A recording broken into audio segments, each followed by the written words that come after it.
Hey, what's up, guys? It's Monday, July 20th of 2020. It is 91 degrees out here in Connecticut on the East Coast. It is freaking hot out. It's disgusting. It's been a while since I've done a Vita video.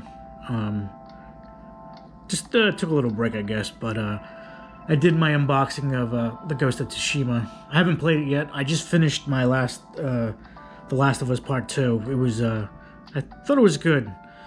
A little bit long.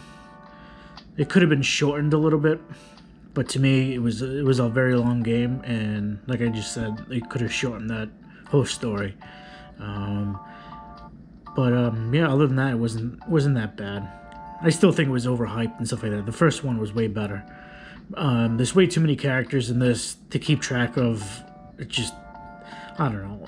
I enjoyed it, but I don't know. I just wish it was.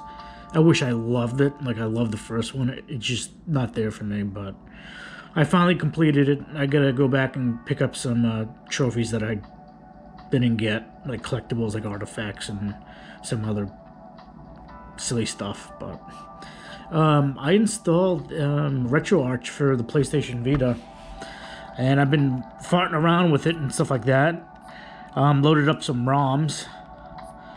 Let's see if I get to the Vita shell.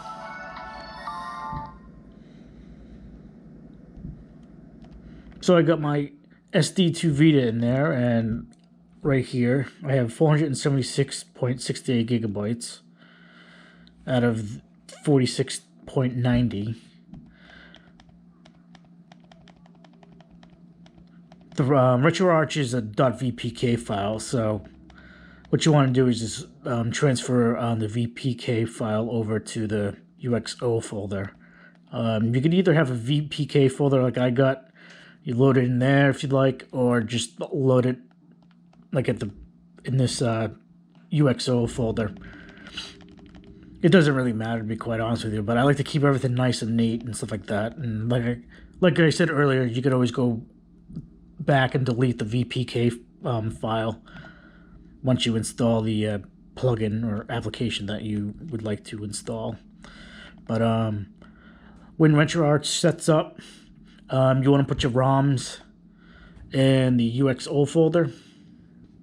I wish this GoPro can zoom in. I really should invest in a better camera, but money's a little tight right now. So yeah, put the ROMs in the UXO folder, UX0.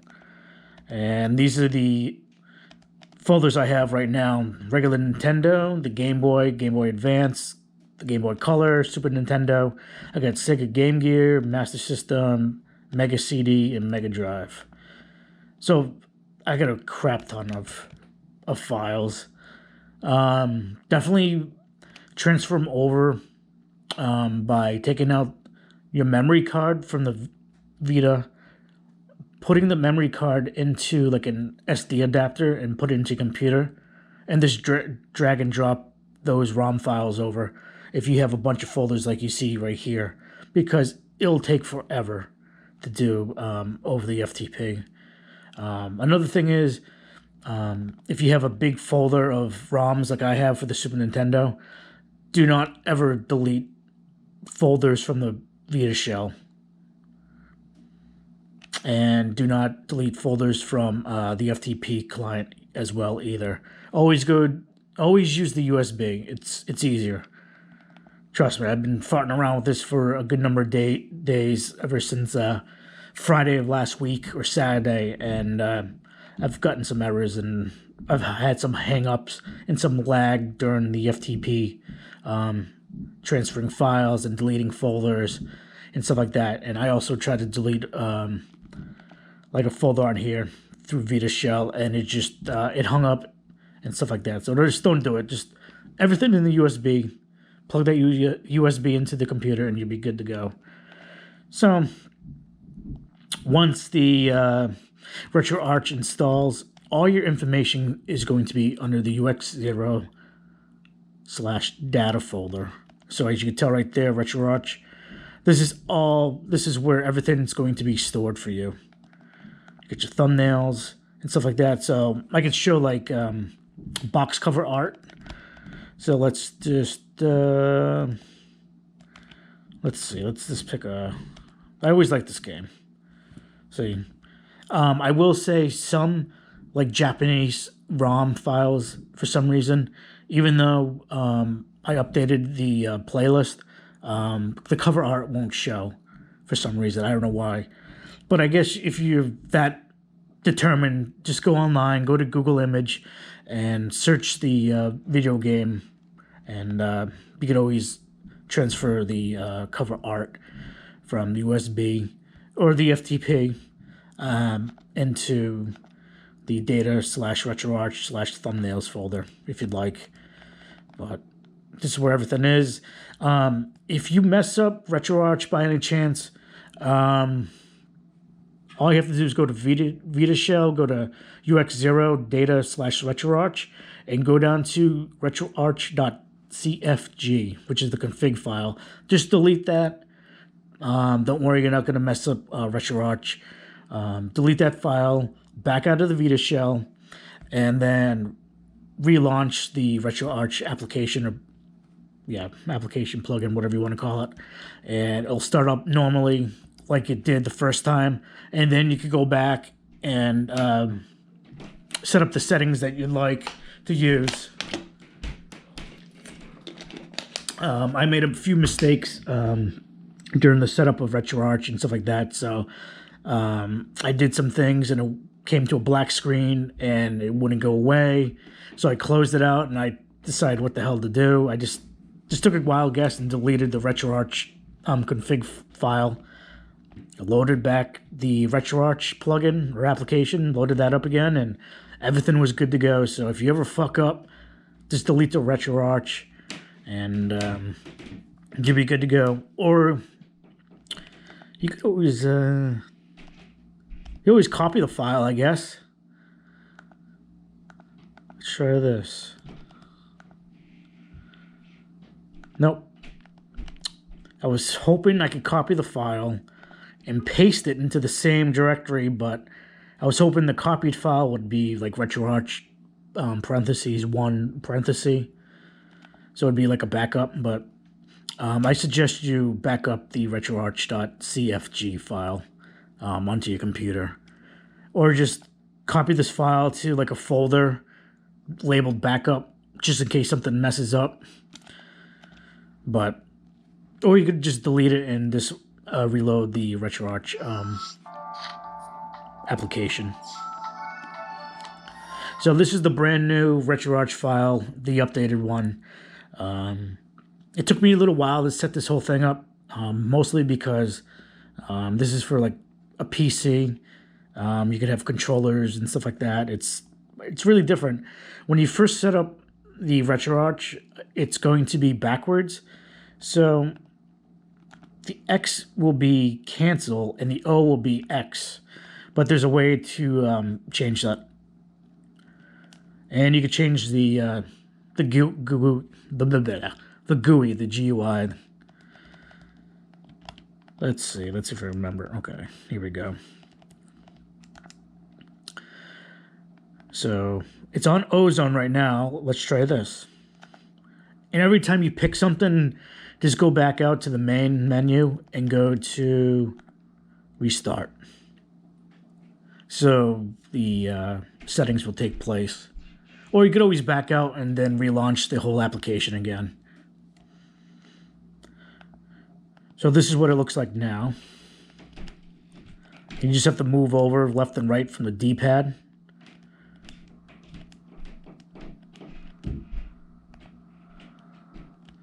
So that's that. Let's try a different menu. We already did Ozone. We'll do this. Let's see. Let's go to restart. Don't worry, this takes a few seconds. And this is what it looks like. I don't like it at all.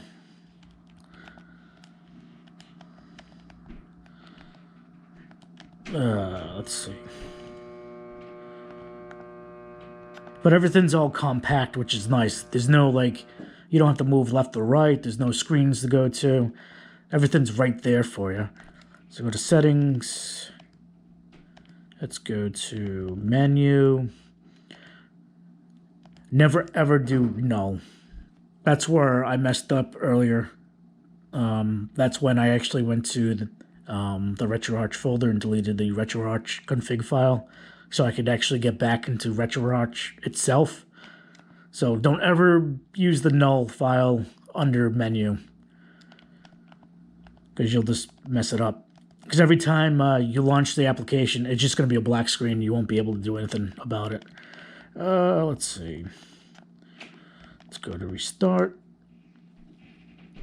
This XMB is awesome. I love it. It reminds me of a PlayStation 4, PlayStation 3 type menu. So this is what the XMB looks like. And these are the recent games I tried.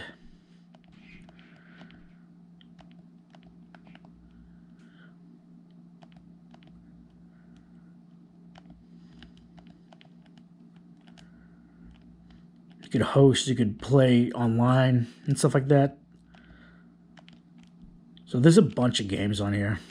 Like I said earlier, some of the cover art, when you download the playlist, for some reason it doesn't load, but you can always go to Google Image, search the, let's say, Earthworm Jim Game Boy Advance, and see what pops up, and just transfer that picture file over to the RetroArch folder. But this is quite neat. I like this.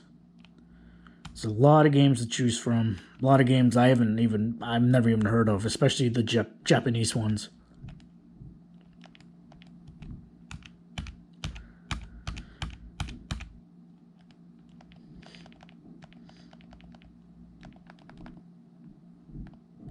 I always liked Aladdin, especially for the Super Nintendo. I thought it was a fun game. But these do take up space. I suggest you have 400 gigabyte, well, let's say 256 through 512 gigabyte SD card if you're doing the SD to Vita, depending on what kind of ROMs you want. If you want a collection of ROMs, definitely do that. If you just want, I don't know, a few here and there from all different systems, a good 128 maybe, or 200, the tops, the least, at least. Unless you're doing, unless you go into like no pay station and downloading Vita games, those are a gigabyte or two each. I'm not really too sure if they're anything higher than 2 gigabytes, maybe 3. Vita games are awfully big files. PSP files are fine. They're quite small, along with PlayStation 1 and stuff like that. So I bet you want to see a game. Let's see.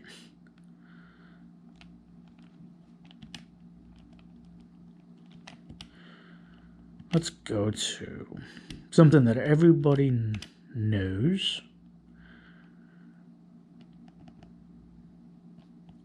Oh yeah, Shaq Fu. Remember that game?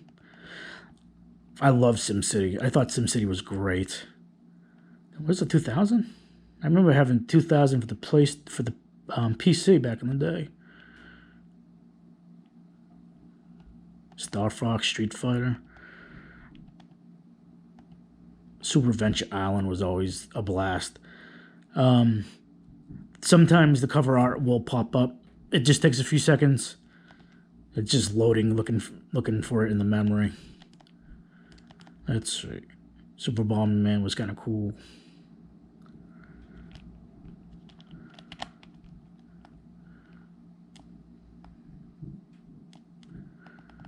Super Soccer I used to play all the time.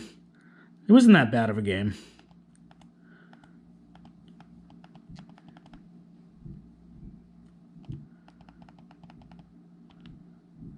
There you go. Oh, I used to play a lot. The Mario RPG was a fantastic game. I liked that game a lot.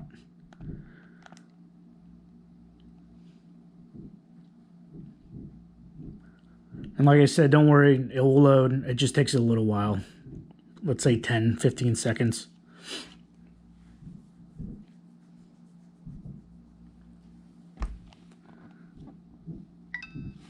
There you go.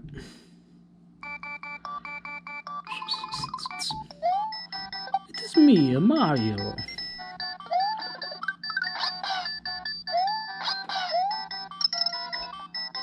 Also, I set up an Etsy store if anybody is afraid to mod their system. To be quite honest with you, I'm winging this. I learned this, I don't know, like last month on how to modify this handheld system. I'm having fun with it. That's why I do videos. I'm not, you know, I'm waiting for my PlayStation Vita, the fat version, the 1000, to come in the mail. Should be here tomorrow, along with the Sony memory card, which is an 8 gigabyte. And I went out and I looked on eBay for the PlayStation Vita 3.60 firmware, because it's such an easy firmware to hack. So I'll make a video on that. I plan on getting another Vita, maybe with firmware 3.68, maybe 3.70, and just to show you how to downgrade and whatnot and modify that. Or I might just take my original PlayStation Vita handheld, the silver one that I got earlier this year, and since that's running on 3.73, I might just modify that and show how to downgrade to like 3.65 or 3.60, or just keep it at 3.73 and just modify it. Unfortunately, the cold boot hack will not be enabled, so you would have to always hit the hack, or whatever it's called, not Henkaku, but HN core every time you boot up the system, so you could run homebrews and whatnot. But we'll see what happens. Money's a little tight right now.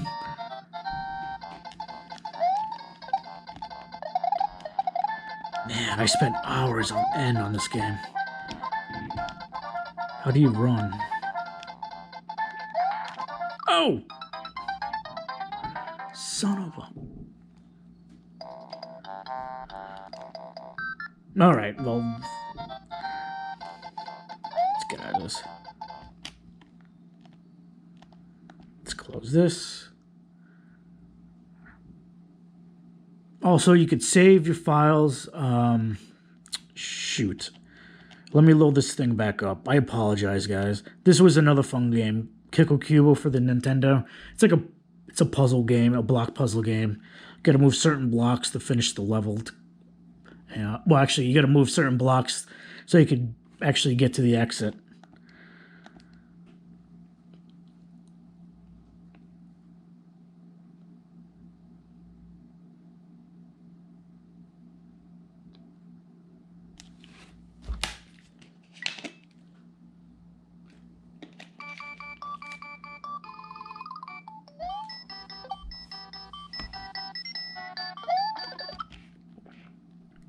Now, there's different button combinations that you could assign.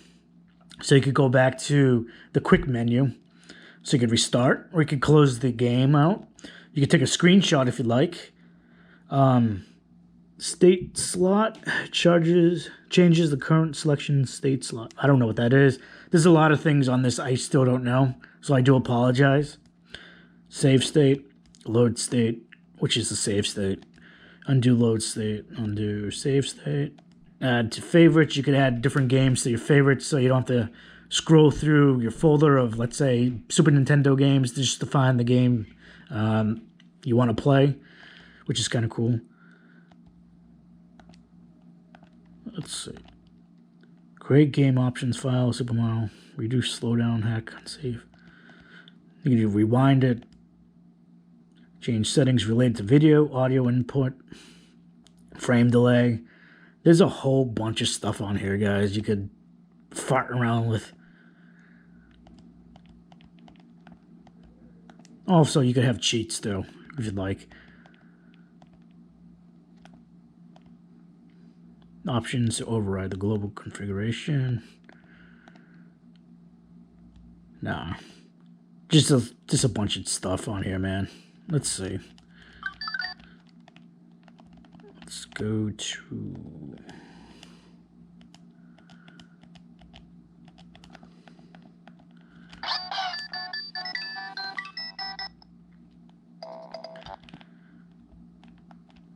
How do you get back to the quick menu?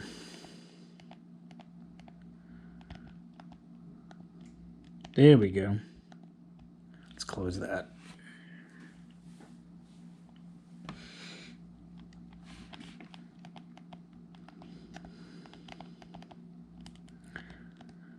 All right.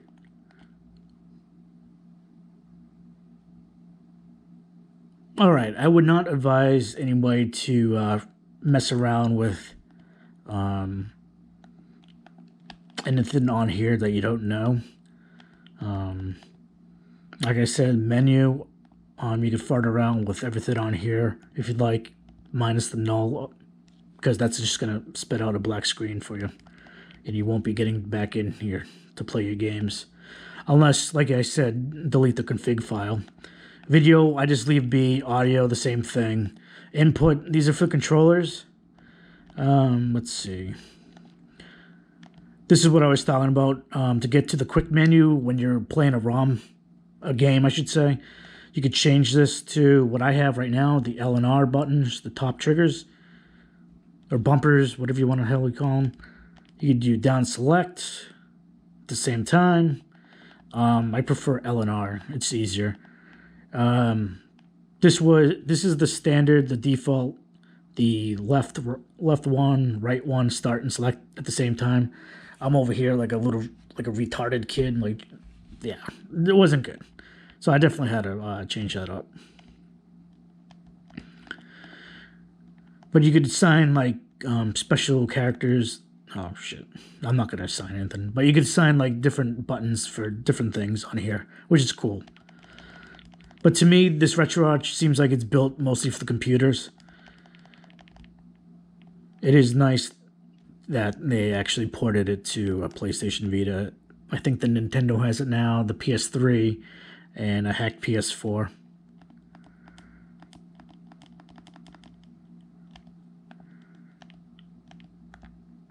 Let's see.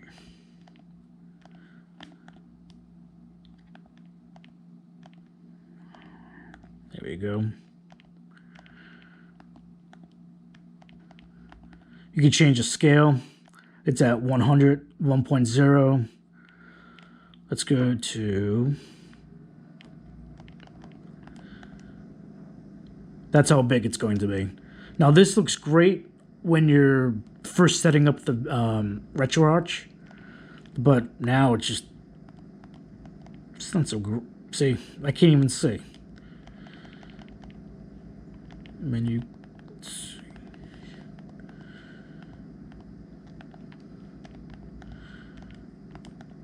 Oh, there we go. Nice. Let's go back to 1.00.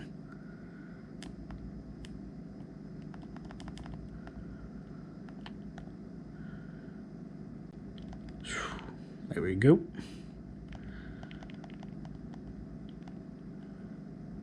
Menu layout. Select a different layout.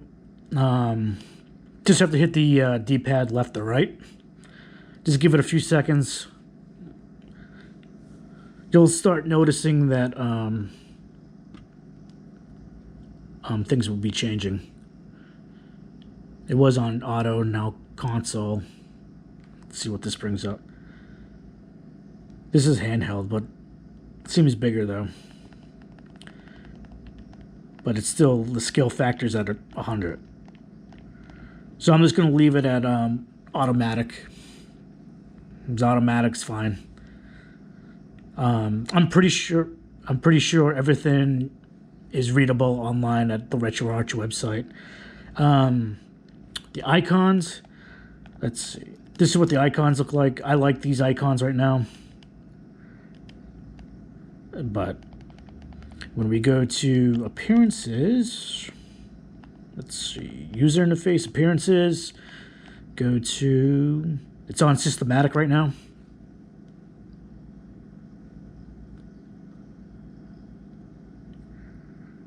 Now, as you can tell, the cogs are different.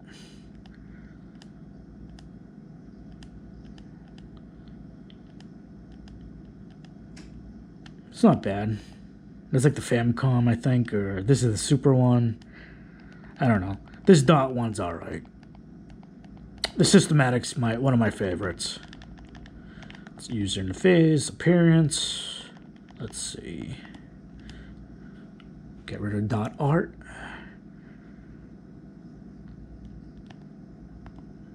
Custom.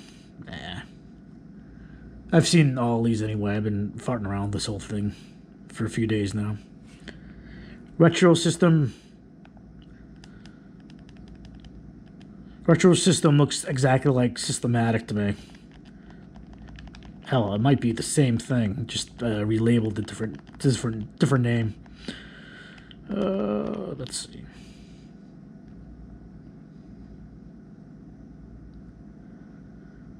Monochrome. This is inverted. It's not bad.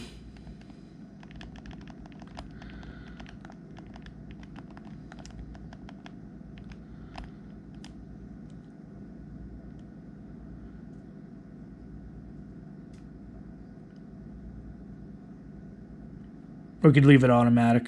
It's up to you.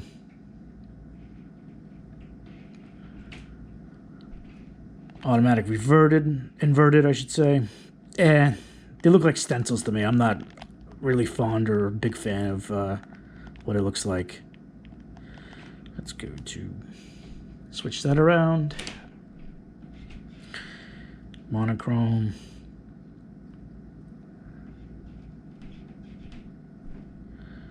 Flat UI. Flat UI is not bad. Looks nice. It's clean. I'll keep flat UI on right now. Oh, God, I always do that, dude. Let's see if there's anything else. I can't remember. I should have wrote everything down, so I won't be wasting people's time. And retroactive. Alright, we'll do flat UI. So we got that done. Now you can tell by the background. You can change it to Apple. Or just hit the X button. Let's go to Legacy Red. You know what? We'll do this. Dark Purple. Midnight Blue. Golden. Probably Golden Shower, but Electric Blue. Sounds like a strip joint. Apple Green. Undersea. Volcano Red. Oh, actually, Volcanic Red. My apologies. Dark. This is light. This is plain. Morning Blue. Sunbeam. Lime Green. Pikachu Yellow. Cube Purple. Family Red. Flaming Hot. Ice Cold. Midgar. Legacy Red. Let's just keep Electric Blue. Now this is where you're going to change the box art. So let's go. I'll do this. Let's go to title screen. And they're going to show title screens for the games instead of a box art.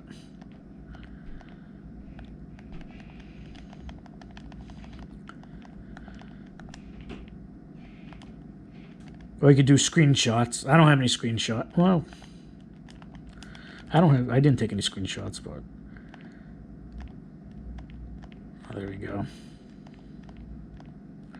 I played Wario Land a lot too. That guy seems like such an asshole. But I'm gonna keep it on box art because I do like box art. That's the cat's meow. But you could scale the thumbnail. You can make it bigger or smaller, whatever you want. There's so many options. It's actually really nice. I'm actually happy I installed this. Haven't been playing too many games. I've been just focusing on The Last of Us Part 2. Let's see. Icon shadows. As you can tell by the icons, I don't know. I might have to get closer. Let's see.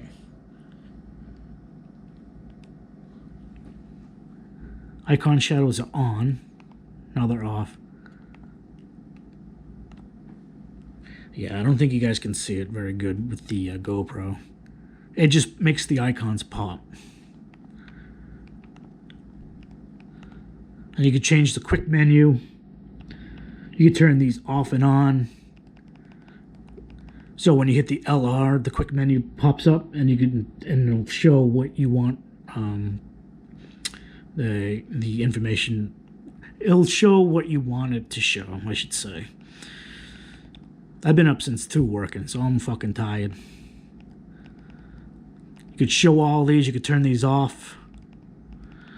It's just an endless amount of configuration and customization. I mean, I have the date set like that because I like it with the month, day, year, hours, and minutes. I mean, hell, you could set it to, let's do that, the month and the year. Scroll all the way down. Date selector. You could do the backslash.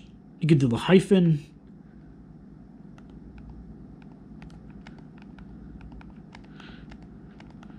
Or you could do the dot if you like. It's totally up to you, but I like the backslash. And I'm going to do month, day, year, hours, and let's say you want to swap out the X and the O buttons, because when you first start RetroArch, the X button is going to be the cancel button, the O button is going to be the accept button.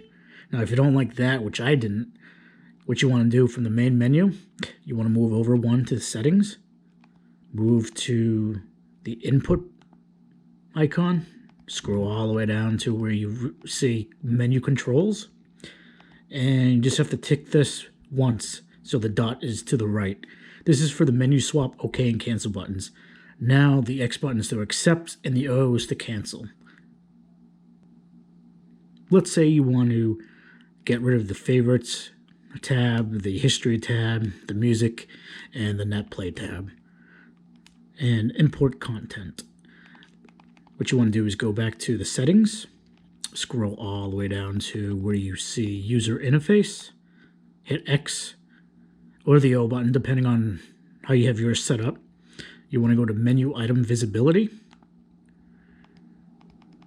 You want to scroll all the way down to where it says favorites, show favorites tab, click that once, moves everything to the left. Do the same thing with the music. Do that with the net play tab, the show history tab, the import content tab. And what you want to do is just hit O for to back out, or the X button to back out depending on what you have set up for your 2 buttons. See, they're still there. Every time you make a decision or change within the settings, you're going to need to restart the RetroArch. So let's restart this. Give it a good 20 seconds or so. Or you could always quit. I haven't done that yet. I haven't tried that out, but I would assume quitting then rebooting the RetroArch would work too. And look, voila. Less tabs.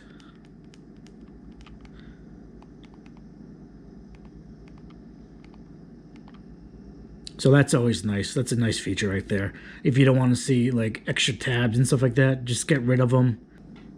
Alright guys, so you've set up your RetroArch on your Vita. Now, every time you want to run a game, let's take 007 for example. You boot this up. You hit run. Now you have a choice to pick what emulator you want to use. The VBA Next or the GPSP. Now you could always set the core association with this. So let's use that. As you can tell, it's loaded, it's saved. So every time you come to here, you'll see the little information down below.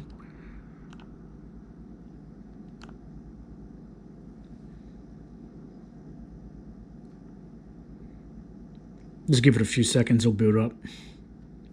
So when you restart the RetroArch or quit, then come back in, that core will always be automatically assigned to this game.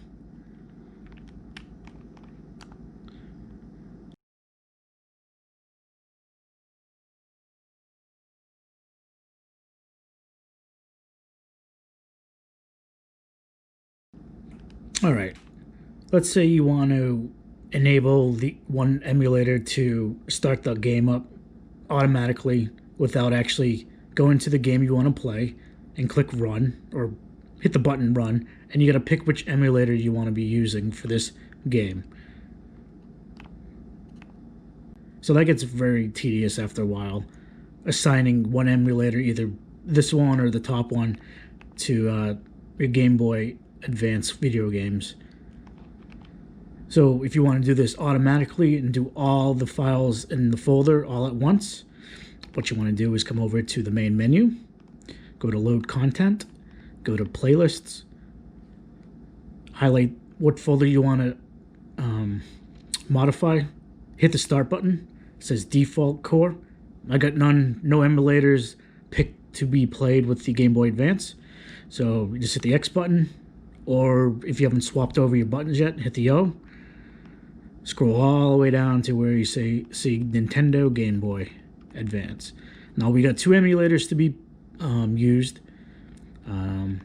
I don't know the differences, unfortunately. I apologize. I'm sure they do the same things, but let's just go with the VBA next.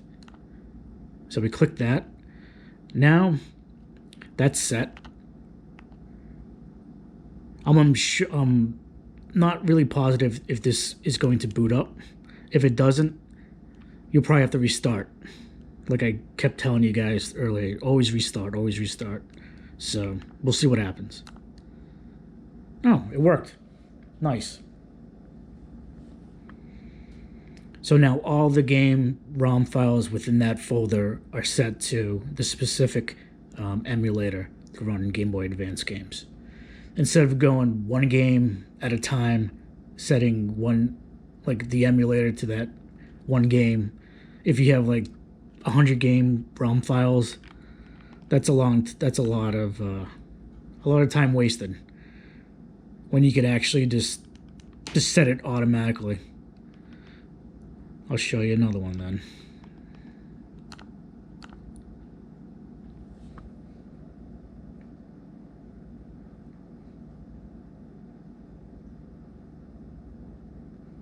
I just don't understand why it just takes like 20 seconds or so, 15 or 25 to boot up a game. These ROM files, they're like really small, so I don't really understand. But there you go.